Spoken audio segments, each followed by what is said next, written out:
We're always told to strive for perfection. But what if that very mission, that constant striving, is actually the biggest thing holding us back from real success?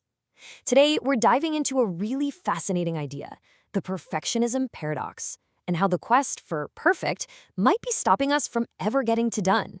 So let's just jump right in with a big question. Is perfect actually the enemy of progress? And that's a tough one, right? Because we're basically raised to believe that pushing for perfection is the only way we can ever really move forward. To get to the bottom of this, we first had to talk about something called the cult of perfect. It's this super powerful, almost subconscious belief system where we've all learned to equate being perfect with ultimate success.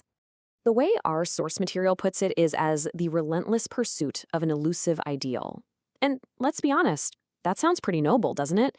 It makes you think of dedication, passion, all the things we admire in great artists and innovators. And this is really the heart of it all. I mean, from school reports all the way to our careers, it's just hammered into us. Being a perfectionist is how you take your work from just good to truly great. It's the gold standard we're all supposed to aim for. Okay, but this is where things take a really interesting turn. We're about to explore a counterintuitive truth that pretty much flips this entire way of thinking on its head. So, what if that relentless chase, that thing we think is our greatest strength, what if it's actually a trap?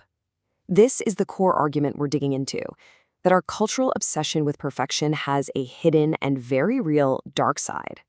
So here is the paradox in a nutshell. On one hand, we have the belief perfectionism leads to our best work, but on the other hand, the reality is that it often paradoxically stifles true innovation. So how can striving for the absolute best actually prevent us from achieving our best? That's the puzzle we need to solve.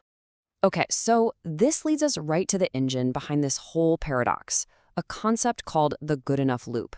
Think of this as the machine that keeps this frustrating cycle going. So what exactly is this loop? Well, it's a vicious cycle.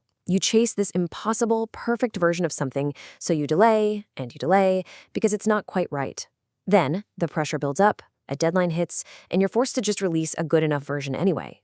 It's so frustrating. It feels like you're just spinning your wheels, never making real progress. Let's walk through it step by step. It all kicks off with a brilliant idea. But then we start chasing this flawless version that only exists in our imagination. That, of course, leads to delay. We can't possibly release it because it's imperfect. Finally, time runs out and we have to settle for just good enough. But the real kicker, the most dangerous part, is that last step.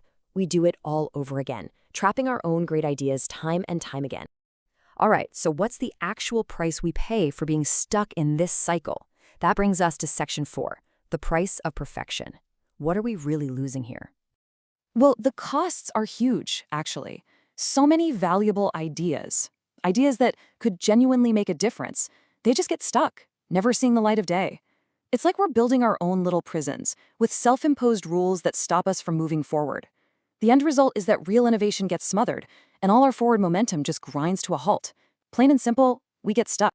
So now for the million-dollar question. How in the world do we break out of this thing? That brings us to our final and maybe most important section, breaking the loop. The answer really comes down to a total shift in how we think about our goals. It's about redefining what done looks like. The true objective isn't to polish an idea until it's some mythical, perfect thing.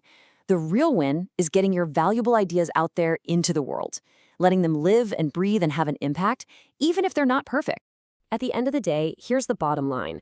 Real progress, the stuff that actually matters, happens when we shift our focus from perfecting our work in private to sharing it with the world, because that's where you get feedback, that's where you learn and grow, and that is where true innovation is actually born. So I want to leave you with one final question to chew on. What great idea are you trapping in the good enough loop right now? Think about it, because the answer might just be the key to your next big breakthrough.